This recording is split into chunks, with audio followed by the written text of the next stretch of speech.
আসসালামু আলাইকুম।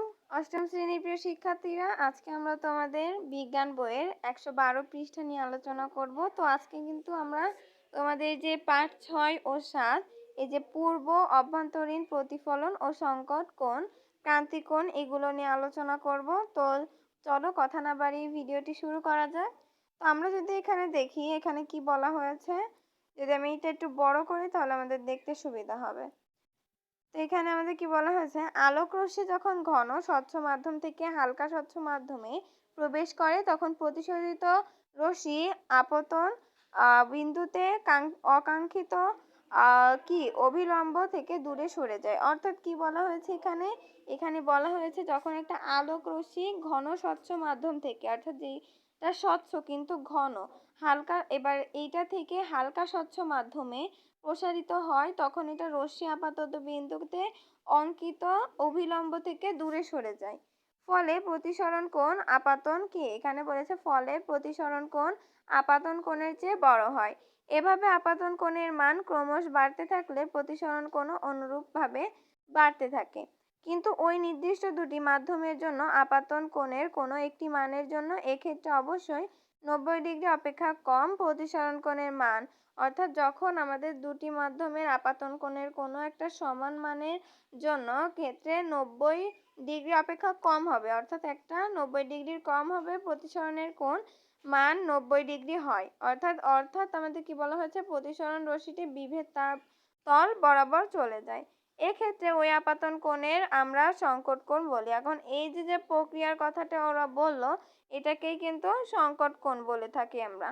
এখন আপাতন কোণের মান যদি সংকট কোণের চেয়ে বেশি হয় তখন কি হবে, এখন ওই আপাতন কোণের মান যদি এখন বলা হয় যে সংকট কোণের চেয়ে আপাতন মানের কোণ হলো বেশি, তাহলে প্রতিসরণ কোণের মান তো 90 ডিগ্রি এর বেশি হতে পারে না, তাই না?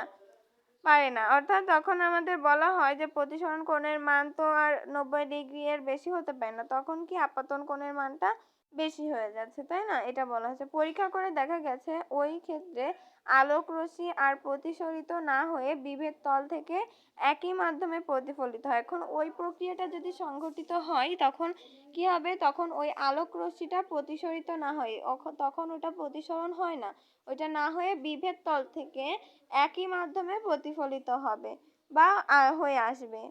এক্ষেত্রে বিভেদ তল প্রতিফলক হিসেবে কাজ করে এবং এই প্রতিফলন সাধারণ প্রতিফলনের অনুসারে হয়। এই ঘটনাকে পূর্ণ অভ্যন্তরীণ প্রতিফলন ঘটে। এইবার যে এই ঘটনাটা বলা হলো, এটাকে এবার পূর্ণ অভ্যন্তরীণ বলা হয়ে থাকে, তাই না? প্রতিফলন বলা হয়।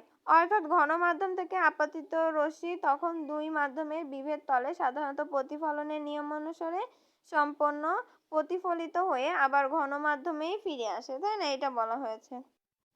তো চিত্র অনুসারে পি এবং ও আপাতিত রশ্মির জন্য আপাতন কোণ সংকট কোণের চেয়ে ছোট। অর্থাৎ আমরা যদি পরীক্ষাটা দেখে আসি তাহলে কি বলা হয়েছে, পরীক্ষাটা যদি আমরা দেখি, পূর্ণ অভ্যন্তরীণ প্রতিফলন ও সংকট কোণ এখানে আছে। দেখো এটা একটা মনে হচ্ছে তো পানি, তাই না? পানি, এই পানির ভিতরে যে যে দণ্ডগুলো দেওয়া আছে এগুলো পূর্ণ আপাতিত কোণ থেকে এগুলো কিন্তু এই প্রক্রিয়া ঘটে, এখানে যেটা আমাদের বলা হয়েছিল। তো এখানে কি বলা হয়েছে, চিত্র অনুসারে পি ও আপাতিত রশ্মির জন্য আপাতন কোণ সংকট কোণের চেয়ে ছোট আর প্রতিসরিত কোণ হলো ও আর পি। তারপরে কিউ এবং ও আপাতিত রশ্মির জন্য আপাতন কোণ সংকট কোণের সমান আর প্রতিসরিত রশ্মি হলো ও এবং কিউ এবং এটি বিভেদ তল বরাবর সরাসরি হয়েছে, অর্থাৎ প্রতিসরণ কোণ 90 ডিগ্রি আর এবং ও রশ্মিটির জন্য আপাতন কোণ সংকট কোণের চেয়ে বড়। এখন এখানে কি বলেছে, আর এবং ও এই রশ্মিটি কিন্তু আপাতন কোণের যে সংকট তার চেয়ে কিন্তু বড়, আবার কিউ ও আপাতিত রশ্মিটির জন্য আপাতন কোণ সংকট কোণের সমান কিন্তু, তাই না? এক্ষেত্রে পূর্ণ অভ্যন্তরীণ প্রতিফলন হয়েছে ও এবং আর রশ্মি প্রতিফলন রশ্মি। এখন প্রশ্ন হলো, এর প্রশ্নে সাধারণত প্রতিফলন কোথায়? সাধারণ প্রতিফলনের সময় দেখা যায় আলোর কিছু অংশ প্রসারিত হয়, কিন্তু পূর্ণ অভ্যন্তরীণ প্রতিফলনের ক্ষেত্রে দেখা যায় সমস্ত আলোক রশ্মি প্রতিফলিত হয়। এটা কিন্তু আমরা সাপোজ সবসময় দেখে থাকি, তাই না? এগুলো কিন্তু আমাদের দেখে থাকি। তারপর এখানে যদি দেখা যায় কি আছে, পূর্ণ অভ্যন্তরীণ প্রতিফলনের শর্ত। আলোক রশ্মি কেবলমাত্র ঘন থেকে হালকা মাধ্যমে যাওয়ার সময় এটি ঘটে। অর্থাৎ পূর্ণ অভ্যন্তরীণ প্রতিফলনের যে শর্তগুলো আছে সেগুলো কি দুইটি শর্ত। একটা হলো আলোক রশ্মি, অর্থাৎ এটা ধরো আলোক রশ্মি, আমি যদি একটু তোমাদের বোঝাই, এটা হলো সাপোজ ধরো আলোক একটা রশ্মি। এই আলোক রশ্মি কি, এখানে একটু চিকন করে দিলে বেশি ভালো বুঝবা। এই যে আলোক রশ্মি, আলোক রশ্মি কেবলমাত্র ঘন এবং হালকা মাধ্যমে দিয়ে কি সময় এটি যাওয়ার সময় এটি হয়, অর্থাৎ ঘন এবং ঘন থেকে হালকা। এই যে এটা হলো একটু হালকা, আর এটা কি, এটা হলো, এটা ঘন। এখন এই আলোক রশ্মিটা ঘন থেকে হালকা মাধ্যমে যাওয়ার সময় এটি কি ঘটে, যে পূর্ণ অভ্যন্তরীণ প্রতিফলন। তারপরে ঘন মাধ্যমে আপাতন কোণ অবশ্যই এই মাধ্যমে দুটি সংকট কোণের চেয়ে বড় হতে হবে। অর্থাৎ যে ঘন, এটা হলো ঘন মাধ্যমের আপাতন কোণ, অবশ্যই এই মাধ্যম দুটির সংকট কোণের চেয়ে বড় হবে। এগুলো কিন্তু অবশ্যই আমাদের মনে রাখতে হবে।